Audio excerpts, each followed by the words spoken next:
Hello, a very warm welcome to our second webinar of the Sustainable Together project. Today, the topic of the webinar is Water for the Future. And it's the second webinar in 2021.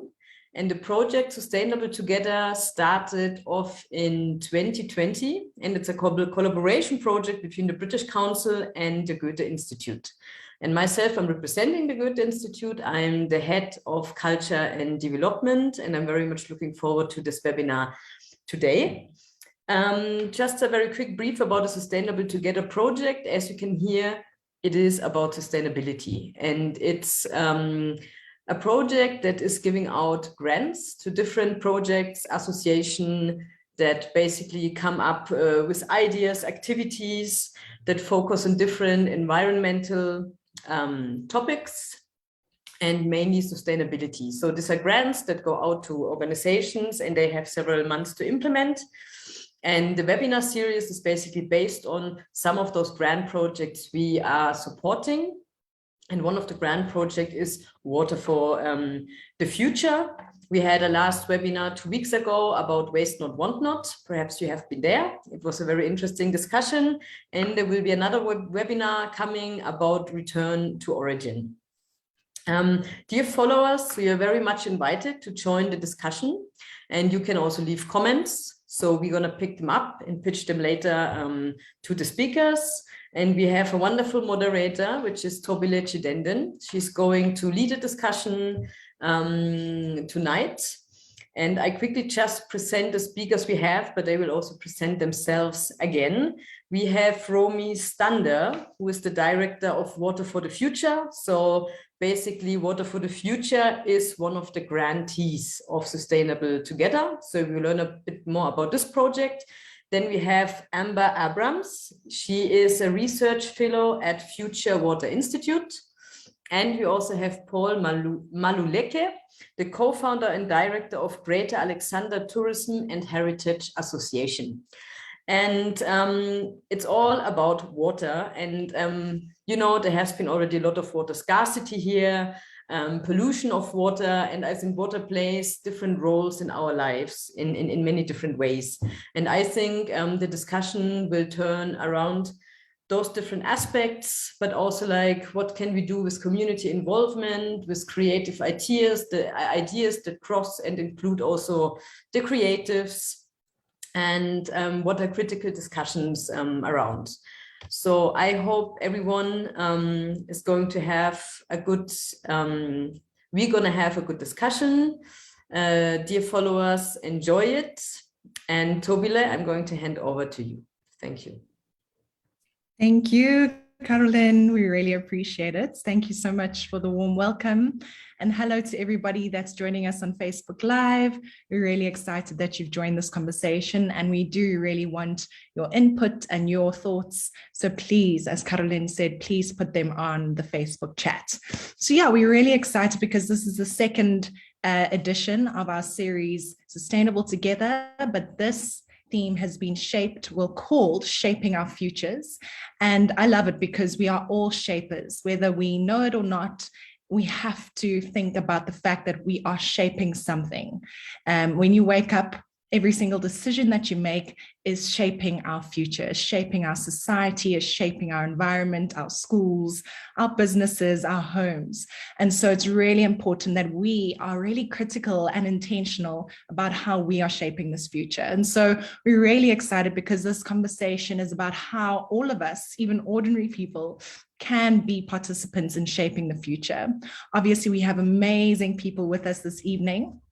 And they are all shapers and doing absolutely incredible things, innovative, creative solutions in the space of water. And I'm really excited to introduce you to them. After Caroline has given you a bit of a background to each of them, I'm just going to describe them once again for the people that might have just joined us. We have got Romy Stander, who is the Director of Water for the Future. We've got Amber Abrams, who is a research fellow at Future Water Institute, and Paul Maluleke, who is the co-founder and director of the Greater Alexander Tourism and Heritage Association. And so, like I said, they're all doing transformative things in the area of water. And today we're really going to just unpack from their projects and from their experience topics such as water security, water sensitivity, water quality, as well as the long-term shifts in behavior and participatory engagements from communities, from major stakeholders, and what does that mean in order to create long-term sustainable and circular approaches in those respective societies. So yeah, this webinar today is focusing on the grant recipient Water for the Future. As Caroline mentioned, they were the grant recipients of the Sustainable Together grant, and they focus on the socio-ecological interface with a specific angle on public participatory practices.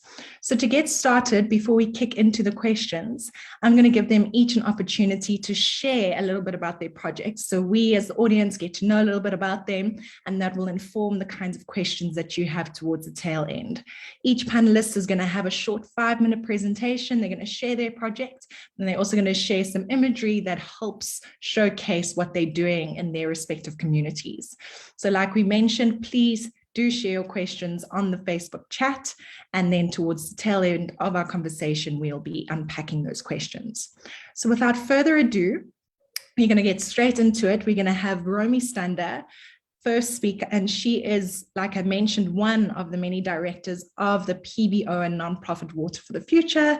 They're an organization focused on reviving the Yukske River's ecosystem through collaborative, community-based spatial interventions. Water for the Future is also one of the 3 current Goethe-Institut Sustainable Together grant recipients. So the webinar before this, we had Waste Not, Want Not. This week we have Water for the Future. And then on the 15th of December, we have another grant recipient who we'll be highlighting. So I'm going to hand over to Romy, who's going to share a little bit about the project. And then, like I said, we'll go through some of the imagery, which helps showcase a little bit more.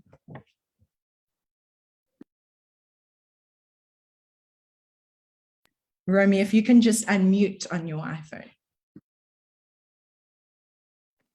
That would help. Good evening, everyone. Thanks so much for being here and being interested in this topic. So basically, I started Water for the Future almost 5 years ago with Hanli Kutsia, an environmental artist. And when we started the idea, when we went down the rabbit hole together, we had no idea what it would be. And can you hear me? Sorry, it just says, okay. And where our project is based is at the daylight point of the Yukske River, which is very close to Ellis Park, Lawrenceville, Johannesburg. And this is where the Yukske River comes up from underground as a pure source for the first time. If you're lucky enough to come and visit and see this wonderful spot, it's definitely not for the faint-hearted at the moment, thanks to, unfortunately, the amount of sewage that is in the water and other unsightly things.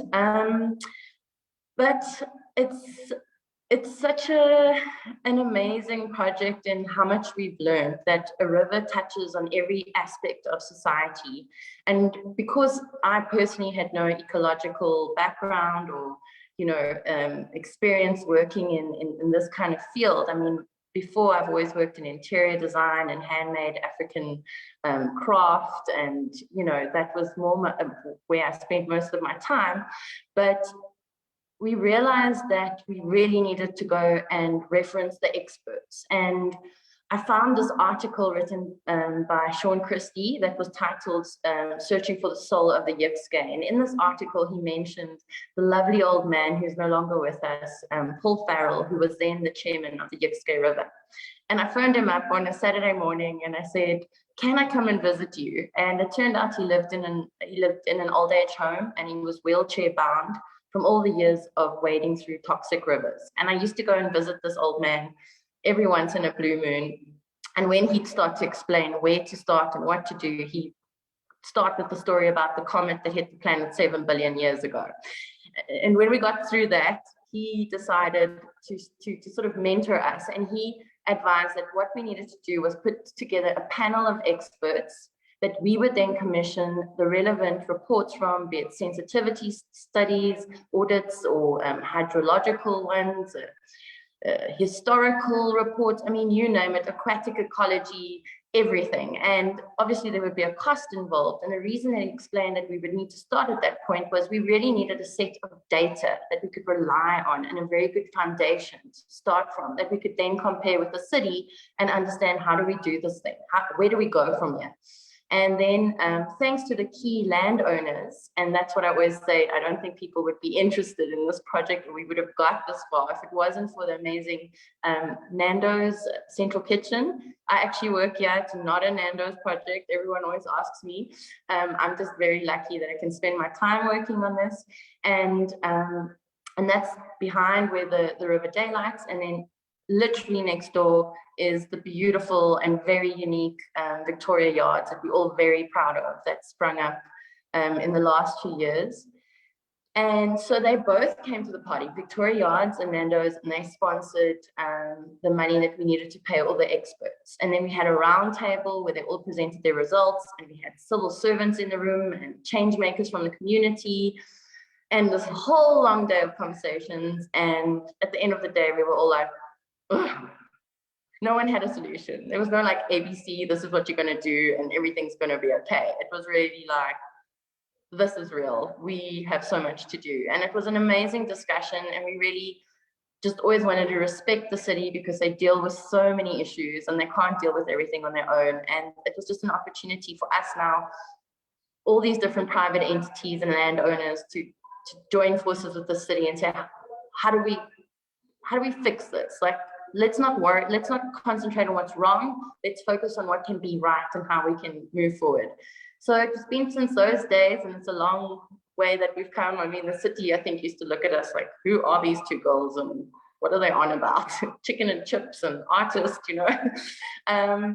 So yeah, it's been a very, very interesting journey, and we've come a long way, and we're very grateful for this grant. It's really come at a crucial time within the community to share all this information and everything we've learned.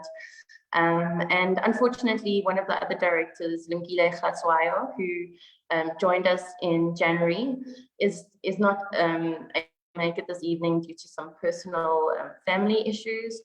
But she's been incredible in this whole public participatory roadshow that we've kicked off the last few months. And she really represents the children's voice, especially. She's really opened my eyes to how they are the future. She's a social worker in her background, like that's her professional background, and also a photography documenter. Is that the right word? Yes. And I think maybe we can show some of the photography, and you can continue to share some of the experiences that you've had. Wonderful. So let me put it up and you can continue.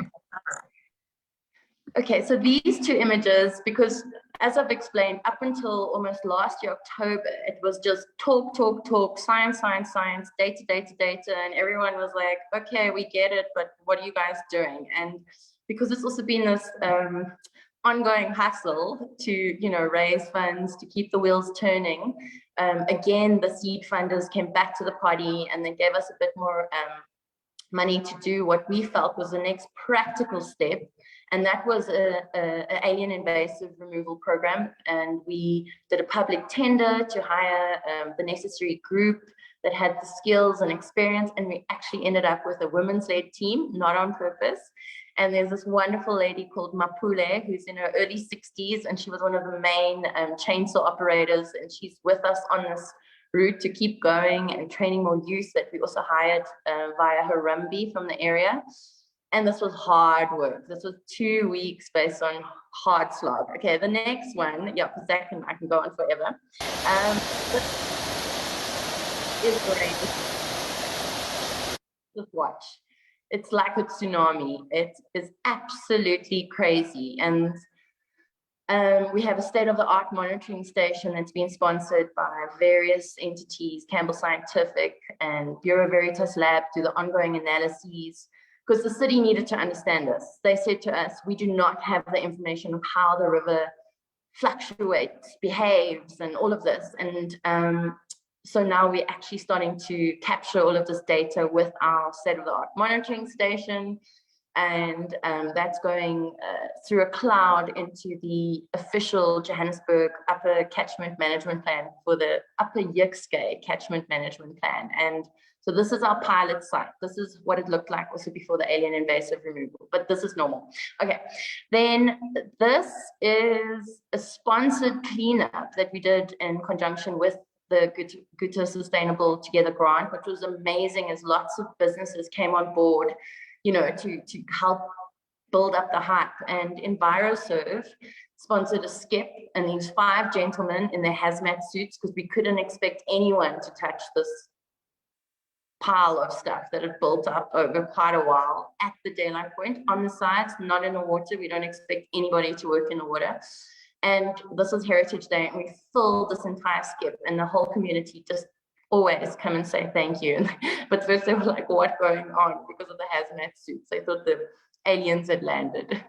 Oh, and this is one of my favorite photos. You know, most of these photos is what Lungi actually takes. So we're so grateful that she's in the background. And this lady was one of the volunteers that came through our Green Opportunities program that we were running in conjunction with the Green Business College. And Trees for Africa via Heineken sponsored 88 trees. And with the head gardener of Victoria Yards, Tony Ben Susan, he put together this amazing list of indigenous fruit trees and medicinal trees. And what we've learned is that these are actually more resilient for climate change and food security purposes. So this lady, her face is just, it was such a great and special day. This was when we started the planting. Yeah, and there's another example where we were so grateful. Steel Chainsaw came on board, and they donated a chainsaw for our future work. And we spent 2 full days. It's orientation, because you can't expect anyone to pick up a chainsaw after even a week's work. I mean, it was health and safety. We watched this amazing man cut Lego, who's the official trainer, and he cut the branches that were blocking waste that had been piling up in the culvert. So we used the opportunity as well to like trim things a bit so the water flows better.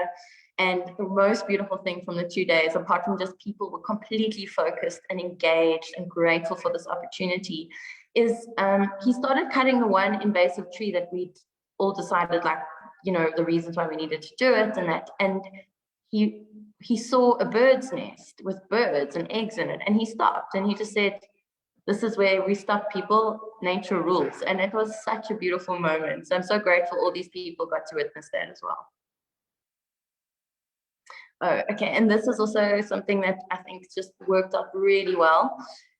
So that's Grant Nkobo. He's from Dladanje, that's based at the Ponte building, and I have like quite a long history with working with them, and we developed with Hanneli still content for a walking tour, which we actually call the catchment walking tour, and we use this medium to educate various target groups from the community. This was a women's focused one for Women's Month.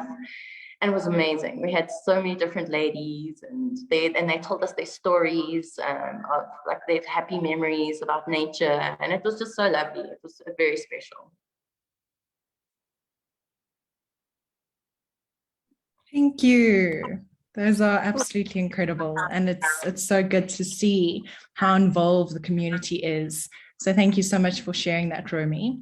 We're going to jump straight into our next presentation from Amber Abrams. She is a research fellow at the University of Cape Town in Future Water Research Institute. She also focuses on social sciences and human health around water. Her PhD from the University of Kent focused on the well-being of people living in the boundaries of protected areas, combined also with her interest in public health and medical environmental anthropology, with her studies in conservation and ecology. So this is a mouthful, but absolutely extraordinary. And Amber, I can't wait to hear more about your project. Thank you so much for the opportunity.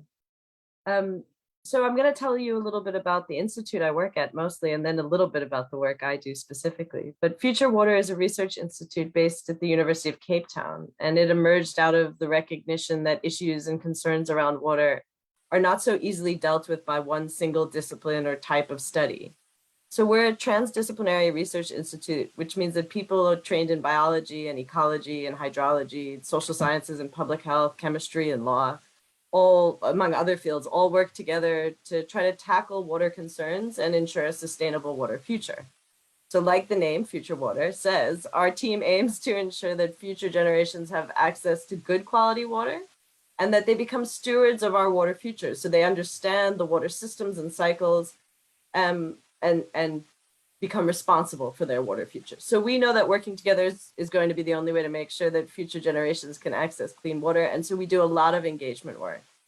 At Future Water, I lead projects that focus on humans, health, and our relationships with water, as you said.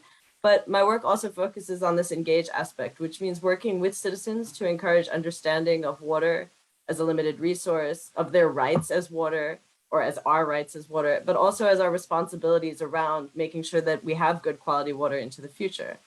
So my work includes workshops with youth and now even more adults to get people thinking about their relationships to water and the water bodies that they live near. So most often I do this kind of work using arts-based approaches and also in collaboration with other researchers. So I've been really lucky to work with PhD students from the university currently known as Rhodes to come together, create a water arts education group. But we also do work in public sites. We do work at local museums, planned work at the aquarium and local nature reserves. And then we work with street artists and mural makers to get citizens talking and thinking about water sources and the relations they have around water. So there's a lot more on our UCT website, which is www.futurewater.uct.ac.za. But that provides more information on the diversity of work we do, which includes things like sanitation. We do work courses in filmmaking. We have seminars on river and raise awareness about our waterways in general. So more generally at Future Water, I work with teams of other researchers who try to implement what's called water sensitive design. And that's an effort to ensure that spaces like roads and stormwater systems retain water in our ecosystem. So a kind of circular approach rather than flushing things out to oceans. So in a little bit, I'll show you some examples of these water sensitive designs and talk more about that. But first, it's important to note that from an engagements and partnerships point of view at Future Water, we aim to make all of our efforts community-based and community engaged. So for example, when one of our projects required the planning and building of an earth berm to go into a stormwater pond to make sure the pond could absorb more water, we made sure to hire and train local residents in the building processes, and also to get them to understand how the tools are used and the monitoring is done and what the science is behind it. So these efforts are part of our understanding that by building local capacity and knowledge around water sustainability and people's water sources, we get to develop a future where everyone can be stewards and have more knowledge about their water resources. So to this end, we also have begun to develop networks of people working in water sensitive design, which through our community of practice, we've developed a website that has lots of resources so you can get a group together to start to understand water sensitive design. And we also host a water museum, which is the project, one of the projects that I'm running, which is an effort to kind of flip the narrative around water and notions of expertise. So who's the expert? Well, we say everyone is. And so the Water Museum is a space for a person who's interested to share their own water stories and relationships with water. It's an interactive website and map where you can enter your personal relationships on water in whatever form you choose. So we invite pictures, we invite stories. And we're working from the idea that a wide variety of values and understandings of water are important to take into account, not just the experts and not just the technical managers, but everybody kind of should have a say in water since it's a shared value and resource. So we continue to do that through workshops, art installations, school programs, and stuff like that. And I can show you the pictures now. So this image shows you the kind of 4 central precepts of Future Water's aims, which is water sensitive design, resource recovery for the circular economy, and then a notion of integrated water resource management. And then finally, we do all of this encapsulated through addressing diverse relations and values around water. And some examples of these pictures here are our art space. Yeah, that's fine. The next slide's cool. Thanks. These pictures here are examples from some of our arts-based engagements at museums and with youth. And we ask people to think about what water means to them and draw it in a water drop. And the next one. These are body maps and installations where we get the youth to create their own exhibits around water. So just really getting people to start to think about how their bodies or their own experiences relate to water. So the maps on the right-hand side are body maps around water. And on the left-hand side, you can see youth engaging in the kind of creating their own installation around their water drops. Next slide. These are some of our in situ engineering interventions that we've then made use of community members and then done cleanups around. So we have a lot of sites like this. This one's in Mitchell's Plain. Next slide. And these are some examples of water sensitive design. So these are specific examples. 2 are in Johannesburg and 2 are in Cape Town, but all at private facilities. No, actually the one on the bottom left hand is a biofiltration center that is based, that is UCT's and based in Franschhoek. But the other 3 are private places where they've engaged with researchers, engineers, and designers to ensure that there's a circular approach to the water. So water that falls from the sky goes into plants and then often used also in sanitation and other systems. Thank you. Absolutely incredible. I love the body maps and the water drops. And yeah, I love the fact that you are saying that everyone is an expert in this space. And I think that is so important, that everyone should have agency in terms of thinking about the future of water. So thank you so much for sharing. And last but not least, we have Paul Maluleke. He is the co-founder and CEO of Greater Alexandra Tourism and Heritage Association. He is also part of forming the Greater Alexandra Greening Route, as well as Alex Water Warriors, which is a cooperation that belongs to the people of Alexandra. So Paul, over to you. Okay, thank you. Good evening, everyone. Thanks for allowing us the space so that you can hear our story in Alex. My background is in tourism, and then I'm also an environmentalist. Well, I began my career in 2002 after World Summit on Sustainable Development. But then by then I was studying tourism related studies, and what was important by then 2002, it was still early our democracy, and then there was sort of not a lot of understanding what's happening in the world stage. But then since then, I got to understand that we have a responsibility to play as a global community, being groups, being individuals or families, friends. But then it was important to ensure that we basically try and address our current challenges, which is the biggest topic is climate change or global warming. So it's obvious that in Alexandra, we have a lot of challenges coming from unsustainability of unemployment, poverty, crime. There's so many things that it's happening, but then it's obvious we can talk about it, but somebody has to stand up and then do something about it. So in 2017, we got an opportunity whereby we had a responsibility again to establish a local tourism association, which is a Greater Alexandra Tourism and Heritage Association. And then from there, we also had an opportunity to establish an ecotourism route, a tourism route in our community, it was Greater Alexandra Greening Route.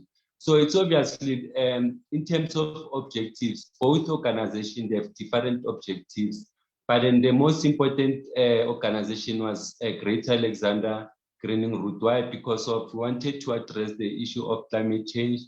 And it's obviously, in terms of information, most of our community members, we don't have a lot of information because the only focus that we have is to survive the poverty that we are facing every day. But then through Yaske River, we saw an opportunity because of, we know that there is an issue of water in our province, but then looking at the river, it was an opportunity again.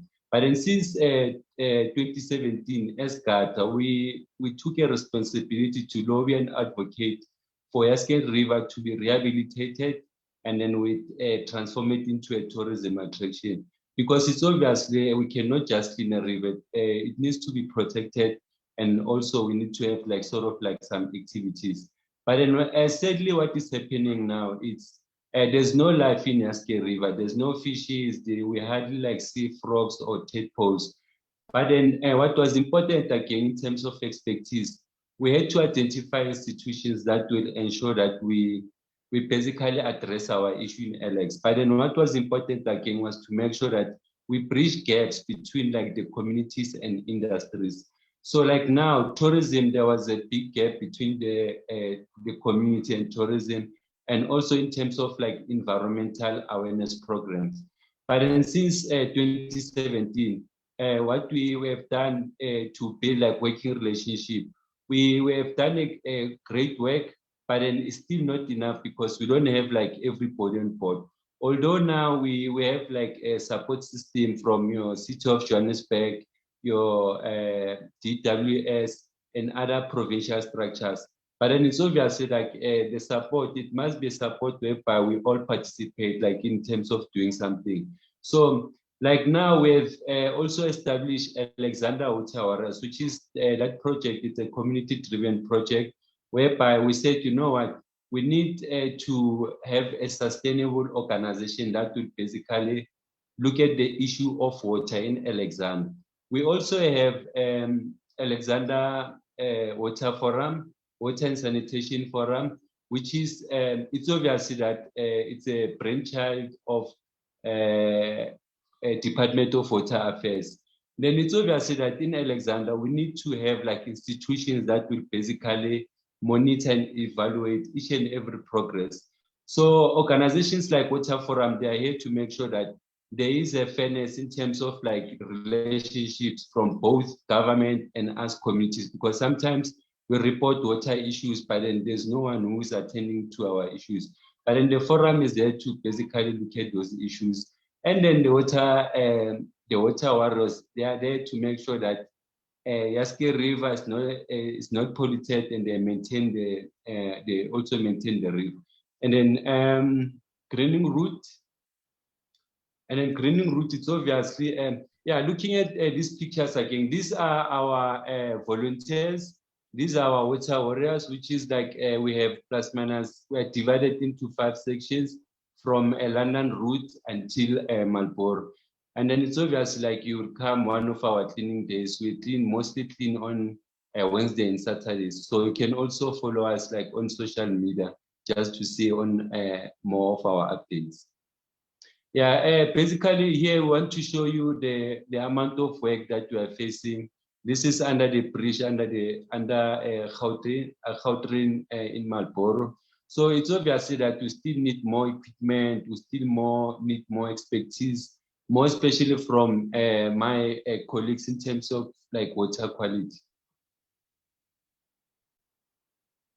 You can see one of our water warriors, and then here we are showing like the hard work that we're facing.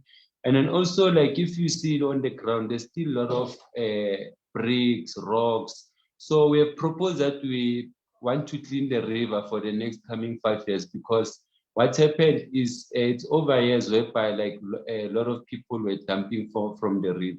So as we have started, we are hoping that within 5 years, we're going to have a healthy river. So that's me during Global Hand Wash Day. And then as you can see, the water quality has basically like improved a lot. So we are hoping that upstream, they will also do their hard work, and then also on our side. But thanks to Department of Water and Sanitation for the support again. And then we are also included media. This is the newsroom, whereby they are also like covering our story to make sure that we get more support and participation from relevant authorities. Thank you. Thank you. Thanks, Paul. Yeah, I also want to give you a round of applause. Absolutely incredible. And I think, yeah, what I'm I'm hearing is that you have been such an incredible voice advocating for your community, advocating for the people of Alexandra to the various government officials, departments, etc. So yeah, we really just appreciate the fact that you are playing this connector role amongst so many stakeholders. And I think that is going to bring me to my question that I'm going to pose to Romy. But I just want to remind everyone that please do put some questions on the chat, and we're going to be getting our panelists to answer them in a short bit. But first, some of my questions. So Romy, I wanted to ask you, because you've mentioned it so often, is that you want to see the role players being connected.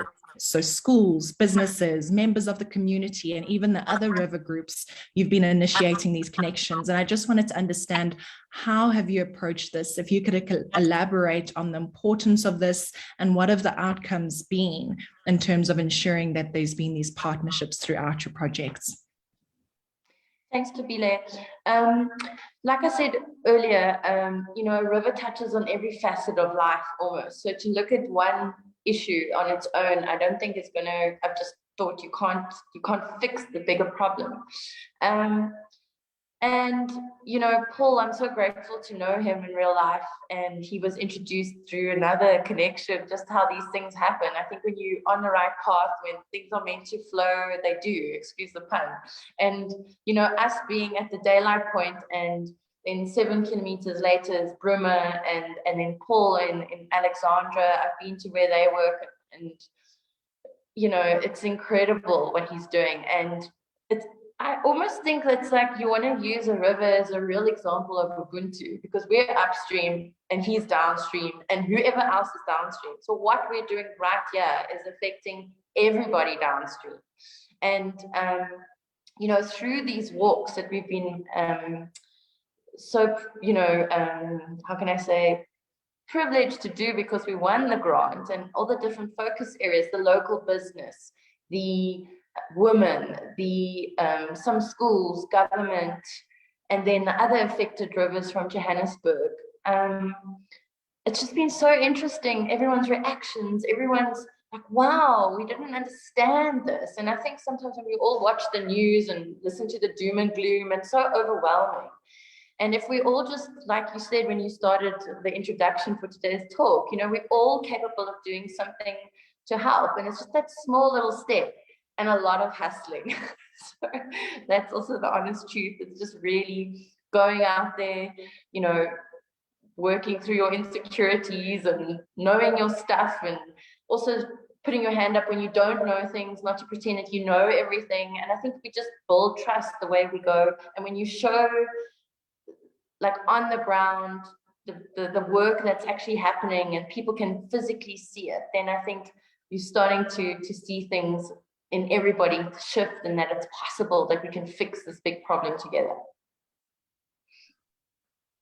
Yeah, completely agree. And I think when you involve people, they realize that they too have a responsibility. So they get to be stewards, like Amber's mentioned, but even stakeholders. So it's not just thinking of government and the people in offices as stakeholders, but every single person being one. So yeah, I'm really touched by that. And I've seen so many fruits of that, because Romy and I are in the same community, just how the community is just so involved and very passionate because they can see the fruits of it, like Romy said. So obviously those are the positive outcomes, but Paul, further downstream, I want to hear a little bit about the challenges you've mentioned in terms of, we want a collaborative approach. We want to make sure all parties are engaging with one another. But what are some of the challenges or the difficulties that you faced, and how have you navigated this?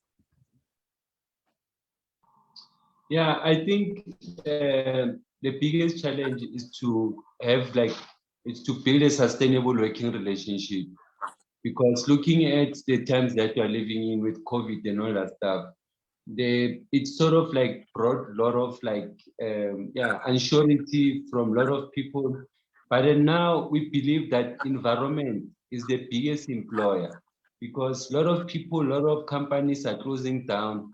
And then yet we have a challenge of our environment, which is like COVID-19 is related to our health issues. So we believe that the environment is the biggest employer. We've got our recyclers. We need to make sure that we yeah, we greening our spaces. We need to make sure that, you know, like in Alex, we've got, I don't know how many rats, they need to be eradicated. So there's so much that needs to be done. But then it's obvious that we are looking at the next generation. Because now, if you look at the data that is shared in terms of like your climate change, it's sort of frustrating. Like now there's water cutouts and all that stuff. So we need to make sure that we equip like our communities so that like they cannot like be frustrated when there's no water. It's obvious like in terms of plants, there is plants that they give us life. So it's obvious now we have to fill those gaps to make sure that we share the knowledge. But in terms of sustainability, it's another way, which is like we're doing our best to make sure that our community they understand like the sustainable development goals, because it's not simple whereby there is another challenge in terms of like knowledge base in our community. So we are glad that we are getting like a lot of support, more especially from private institutions. We know that government, they are also struggling to come on board because of like certain issues, but we are hoping that with the time and that we have said that we will make sure, that we have said we'll address like most of the challenges that we have, but they won't be actually, overcome within like one day. But we have to make sure that we get everybody on board and they become like part of the solution. So another biggest challenge for now, but it's getting sorted. It was based on resources because you can see the river is wide. There is a lot of rubble over there.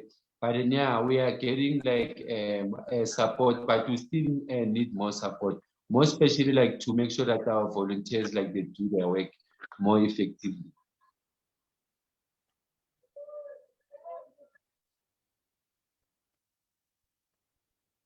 Should I continue? Can you hear me? Everybody? No, that's great. Thank you, Paul. Yes, I think I'm not too sure if it's on my side or there's a bit of a delay or some instability, but perhaps our team from Facebook can let us know. So yeah, I think what I was getting from you, Paul, is that we have to showcase the value of water intervention and how important it is for us to be doing practical things, sustainable approaches to water design. And so that brings me to Amber. Because I just want to hear a little bit. I think the ordinary person doesn't think about their impact to water until you hear about water scarcity and the taps are going to be turned off in Johannesburg, or in Cape Town a few years ago, there was a lot of discussion around this. And so how do you paint this picture about, you know, possibly the dire situation of our water situation currently? And then how do you counteract that by giving hope in terms of some sustainable ways that we can counteract that? So I hope that makes sense, but yeah, maybe you can dive in there. So, I mean, you know, we do a lot of training about people's rights around water so that they understand and their rights, and that water quality is something to pay attention to, and that everything we do impacts on water quality. But then we also teach specifically about water sensitive design, which is a way of thinking about water that incorporates a kind of circular approach to it. So multiple uses of water, and water that goes back into the ecosystem and gets kind of naturally filtered by it. So we know that our water futures will include the need for people to understand kind of different water sources and different types of waters for different types of activities. So for example, we flush our toilets right now with water that can be used for drinking, but that water then gets mixed with sewage, which then requires more energy and more effort to clean and make drinkable again. So we're not only thinking about water futures, we're thinking about different types of sanitation futures. Can we separate out things like feces and urine from our water, our drinkable water, and do something different? So we're imagining and researching ways to improve sanitation systems so that they don't need to rely on drinkable water for flushing, for example. And similarly, by encouraging people to kind of understand how things like our stormwater system works, that they often in South Africa flow into oceans, we try to raise awareness that what gets thrown into the street might end up in your garden or in a wetland or in an ocean. So we're trying to get people to understand a whole ecosystems approach that's based on the fact that water kind of flows through everywhere. So our efforts focus on the reality that kind of all waters are interconnected in some way, and that all of our activities impact on water sources. And we do this through showing activities like water flows. My work specifically aims to get young people aware of their role in a responsible water future. So something that they pollute now will be something they have to deal with in the future. And this is where we start to talk about pollution like that. So more generally, future water sensitive design work is based on a process and a philosophy that makes water the priority in urban areas. And it encompasses all aspects of urban water cycle to manage it and to aim to create a sensitive city, a city that the physical infrastructure, as well as the governments and the policies and people's use of water, means that the water keeps being recirculated in ways that we can make use of it. So water sensitive design itself is an enabler that could make, like, South African nationally or even local authorities work with developments to see how we can keep water in the system, in a circular system. So we know that if we're going to do this water sensitive design in cities, we need the society to understand and embrace it. So we also teach people about notions of water sensitive design. And it can be something as simple as reorganizing planning departments or adopting new technologies like the toilet technologies I was talking about. But we do this through creating demonstration facilities so that people can see what we're talking about with these water sensitive designs. And we also aim to get policymakers and other citizens on board to understand these designs through things like living labs. So we have a water hub, for example, in Franschhoek, where we took an old water treatment facility and refurbished it so that we can showcase things like nature-based designs, biofiltration units, or things like restoring wetlands, because wetlands are our natural filters. Sure.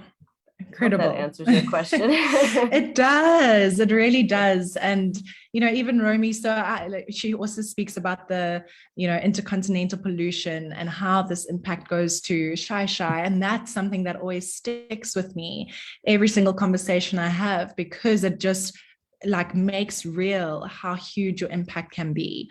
But we'll get to that just now. I think one of the questions that have come, and by the way, Facebook Live, if you've got questions, we're getting to them right now.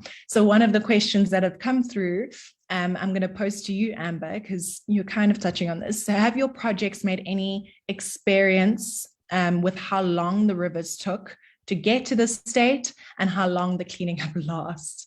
So is that something that you can measure? I think that would be interesting for our community on Facebook. I think for sure there are ways to kind of measure that. A lot of that would be through collecting stories and histories to understand when things like pollution or industry came into a space and started polluting it. But every river will be different, and every kind of part of the river will be different. But we do know, if we start upstream and look at what's happened with the history of the river upstream, we can kind of start to understand what happens downstream, obviously, because it's all connected. When it comes to cleanup, that totally depends on how it's been polluted, what types of pollutants and toxins, what type of industry, for example. If it's as simple as something like removing plastic that's floating, that's very different from removing something like invasive seeds that have a kind of life much longer because they sit in the soil and they regenerate. So it's a very difficult question to answer. I thought it would be. But touching on that, because I think it does, you're absolutely right, it goes to the history of that specific river. So making it specific now on the Yukske, maybe Romy, you can touch on that in terms of what is the history of the Yukske, specifically upstream. And then the question here was also asking, where does Water for the Future stretch to? Does it go all the way to Pretoria? Where is your focus? Yeah, so exactly what Amber's saying, it's very interesting when you understand what happened before and how you're going to go about fixing it. We also, after that, so when the people started arriving for the gold and all the various reasons, when they started to build Ellis Park, they took mining waste and they dumped those in the eyes, all these eyes that were coming up, the aquifers from underground, as to like say, down, water down, don't do your thing. And there was actually a big lake where Ellis Park is now. There's some old pictures, hand-drawn illustrations in our historical report with these ladies in Victorian boats rowing, and apparently they used to make bricks off the side of it.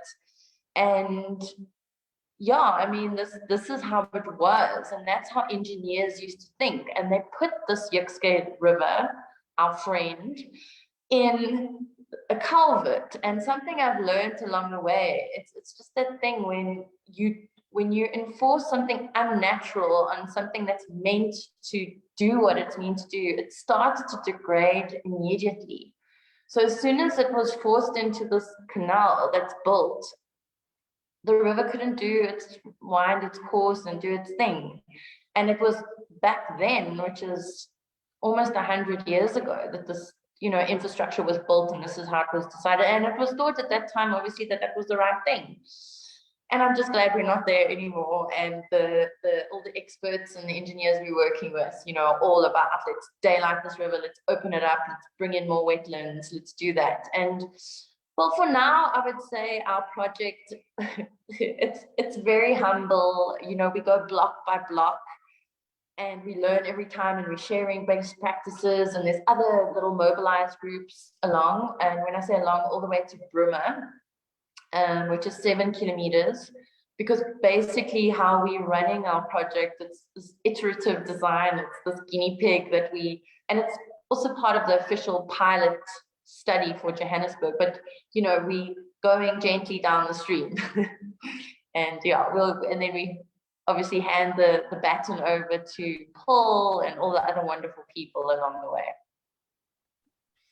Love it. And there's a wonderful person, one of the wonderful people that you guys are connected to, Mark McClure, who commented saying, great to see this webinar series, Romy and Paul. Well done on all the positive action along the Alexandra section of the Yukskate, and obviously further up, in particular, the past few months with over 40 cleanups since World Cleanup Week. That is incredible. And so this is from Arma. And Paul, I know you are associated, so tell us a little bit more about these 40 cleanups and World Cleanup Week and your association with ARMA, and how they've been, the power of associations and the power of groupings. Maybe you can elaborate on that. Thank you. I don't know what to say about ARMA, but then they are a pillar of strength, because of since I think it's 5 years ago, they believed in us that we can do it. But since then, they've been supporting us to make sure that we get to the bottom of the river. So thanks to ARMA, Huge, and other people as well. But then, yes, I just want to follow up on what Romo was saying in terms of the river usage. You see, on our side, it's obvious we're in a community whereby there is a lot of activities that are happening, more especially from the spirituality side. You know that the river is very spiritual. We have your traditional healers and the churches that are using the space. So it's obviously that on our side, we have a lot of challenges. And it's obviously that, people, they use water to do their rituals. And at the same time, you have to drink that water again. But then I believe that through conversations like this, through believing in each other, trusting each other, because this is the biggest thing that we wanted to do, as the association, to make sure that people, they trust the association, that will deliver to the mandate what we have requested them. But then the other thing that made us to be part of this is because of the pressure that we have from other big tour operators. They want to bring tourists in Alex, but then it's obvious we have to attend to our environment and other issues that are unsustainable. Thank you. That's so important to showcase the different entities that are using the river, and the meaning behind that for each entity is also so crucial to bring to this conversation. So thank you so much for raising that. And I think that is why I love what you do, allowing your community, allowing the people of Alexandra to showcase what do they want to see, what do they want to, you said the Water Warriors was a name from them. So they're really owning this movement going forward. And I think that's when you have collaborative tourism. You don't just have one stakeholder coming and observing, but how do these two entities meet? And I love this. This is really touching into the theme of sustainable together, because alone different stakeholders on their own in silos can't make an impact. And the river really highlights that analogy so well. So thank you so much. We are going to get to the parting words of wisdom. And I'd love each panelist to share what's on their heart. What is the last thing that you want to showcase and highlight to our audience? And I think the biggest thing that people want to take home is like, what can they practically do? How can we make the impact or the circle bigger? And yeah, just really simple ways, simple behavioral changes, mindset changes, encouragements that you want to share with our community online that is going to be most helpful in terms of shaping a sustainable future of water. So Paul, maybe we can kick off with you since you're already there. Oh yes, yeah, for me is to say yeah, let's stop being shy and then let's get our hands dirty, because really like our environment, it needs us more than we need it. Do you get my point? So like our environment is crying, Mother Nature is crying. So please, the global community, let's learn to put where the waste belongs. Let's make sure that we don't like create like more problems for our future generation. So let's make sure that we sort our waste from the source, and then we save water, and then we teach others about water. Let's tell each other the reality about water. In Gauteng, we don't have a dam, we just have a river that is passing. So let's make sure that we try and understand. If they say there's no water, we must understand, but let's take care of our environment. Thank you, Paul. Then let's go over to Amber, please. I guess from my side, echoing everything Paul said, of course, that, you know, we're all connected through water, and water connects all of us. And so every time you make a decision around interacting with a water space or a water body, remember that it's connecting you to your future generations and to your children's children. And that, you know, we just have to be responsible to that. And that's a really good way to make sure that people respect water and remember that they're responsible for their future children's water's access. Incredible. Yeah, completely agree. And last but not least, Romy.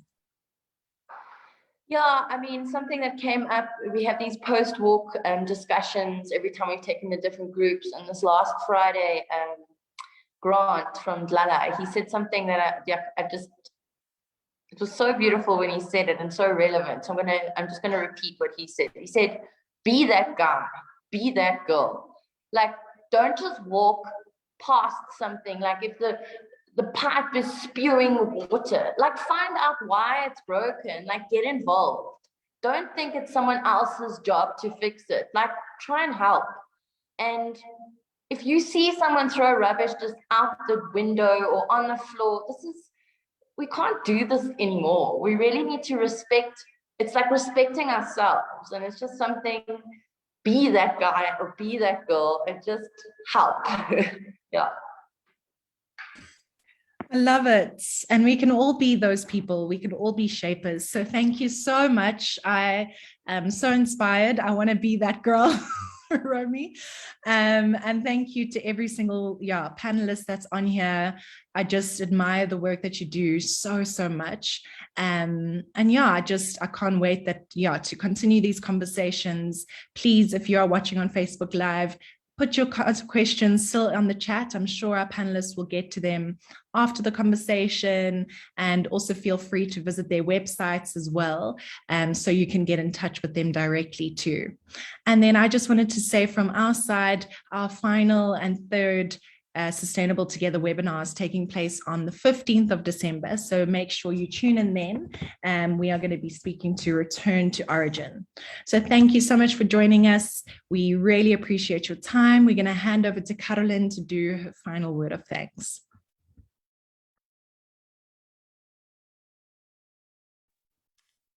Thank you so much, Tobile, once again for the moderation, and a big thank you to all the speakers. Thank you, Amber. Thank you, Romy. Thank you, Paul.